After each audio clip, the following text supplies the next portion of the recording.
Are learning new details about how the Kincade Fire may have begun, and PG&E is right in the thick of it. ABC 7 News I-Team uncovered an incident report sent to the CPUC by PG&E this morning. In it, the utility confirms that one of its transmission towers near the ignition point experienced an outage at 9:20 p.m. last night. Now, the report says a line relayed and did not reclose. Minutes later, a fire was reported in that area. The report also says that a CAL FIRE employee found what appeared to be a broken piece of equipment on PG&E's tower. According to PG&E's website, the tower was in an area under a public safety power shutoff, these PG&E blackouts. But the website reports that power did not happen until nearly 30 minutes after the fire started. Now, PG&E just held a news conference and addressed that, confirming that the power line was not de-energized. I-Team reporter Melanie Woodrow joins us there live with the very latest. Melanie.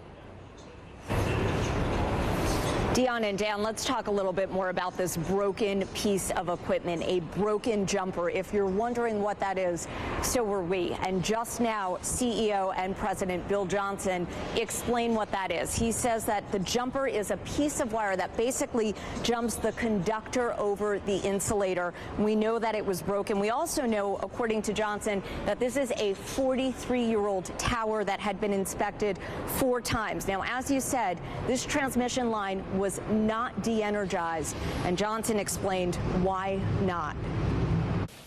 Transmission lines in the area remained energized during the wind event, consistent with our established protocols and procedures. In other words, they did not meet the conditions that we forecast for transmission level outages. We didn't see the wind speeds in the forecast that we typically would see for a transmission outage. And so we relied on the protocol, and we still at this point do not know exactly what happened. The utility turned off power in the area at 9:48 last night. That's nearly a half an hour after the fire started. PG&E is working closely with CAL FIRE to investigate the Kincade Fire. Here's more about how the fire started. A vegetation fire reported as in the geysers, going to be on John Kincade Road. This time-lapsed video shows just how quickly the Kincade Fire exploded, spreading over Sonoma County. Fire dispatchers quickly identified power lines are a possible cause. Also, possible power lines down in the area. All units acknowledge life safety hazard on check back. But take a look at another angle of the fire at about 9:20 last night. There's something glowing in the distance, and then it fades, and then there is fire. Firefighters arrived at around 9:27 to already find a large fire spread over several hundred acres. Units dispatch vegetation fire to geysers. This animation from Google Earth gives you an idea of the topography of the area before the fire began and its proximity to the geysers geothermal power plant.